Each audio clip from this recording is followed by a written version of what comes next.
Lesson 72. Holding grievances is an attack on God's plan for salvation. While we have recognized that the ego's plan for salvation is the opposite of God's, we have not yet emphasized that it is an active attack on his plan and a deliberate attempt to destroy it. In the attack, God is assigned the attributes which are actually associated with the ego, while the ego appears to take on the attributes of God. The ego's fundamental wish is to replace God. In fact, the ego is the physical embodiment of this wish. For it is this wish which seems to surround the mind with a body, keeping it separate and alone, and unable to reach other minds except through the body which was made to imprison it. The limit on communication cannot be the best means to expand communication. Yet the ego would have you believe that it is.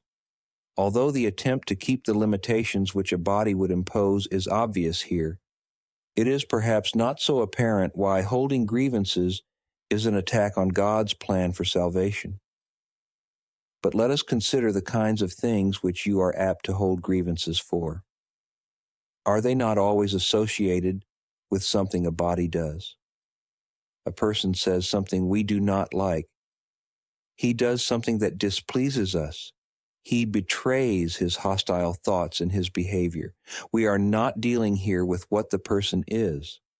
On the contrary, we are exclusively concerned with what he does in a body. We are doing more than failing to help in freeing him from its limitations. We are actively trying to hold him to it by confusing it with him and judging them as one. Herein is God attacked. For if his Son is only a body, so must he be as well.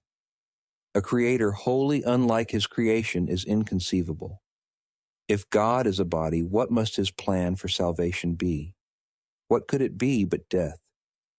In trying to present himself as the author of life and not of death, he is a liar and a deceiver, full of false promises and offering illusions in place of truth.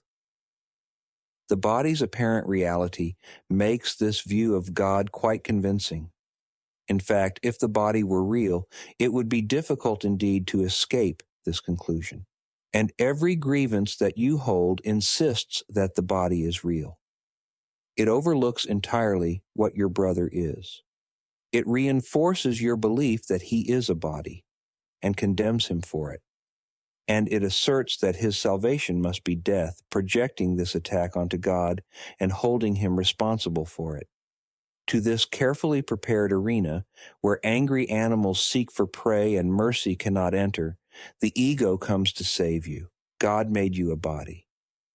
Very well, let us accept this and be glad. As a body, do not let yourself be deprived of what the body offers.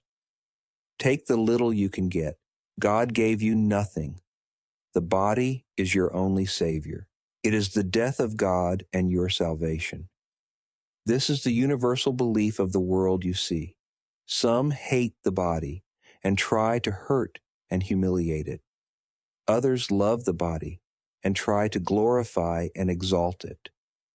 But while it stands at the center of your concept of yourself, you are attacking God's plan for salvation and holding your grievances against him and his creation, that you may not hear the voice of truth and welcome it as friend. Your chosen Savior takes his place instead. It is your friend. He is your enemy. We will try today to stop these senseless attacks on salvation. We will try to welcome it instead. Our upside-down perception has been ruinous to our peace of mind. We have seen ourselves in a body and the truth outside us, locked away from your awareness by the body's limitations. Now we are going to try to see this differently. The light of truth is in us, where it was placed by God. It is the body that is outside us and is not our concern. To be without a body is to be in our natural state. To recognize the light of truth in us is to recognize ourselves as we are. To see ourself as separate from the body is to end the attack on God's plan for salvation and to accept it instead. And wherever it is accepted, it is accomplished already. Our goal in the longer practice periods today is to become aware that God's plan for salvation has already been accomplished in us. To achieve this goal, we must replace attack with acceptance. As long as we attack it, we cannot understand what God's plan for us is. We are therefore attacking what we do not recognize. Now we are going to try to lay judgment aside and ask what God's plan for us is. What is salvation, Father? I do not know. Tell me that I may understand. Then we will wait in quiet for his answer. We have attacked God's plan for salvation without waiting to hear what it is. We have shouted our grievances so loudly that we have not listened to his voice. We have used our grievances to close our eyes and stop our ears. Now we would see and hear and learn. What is salvation, Father? Ask and you will be answered.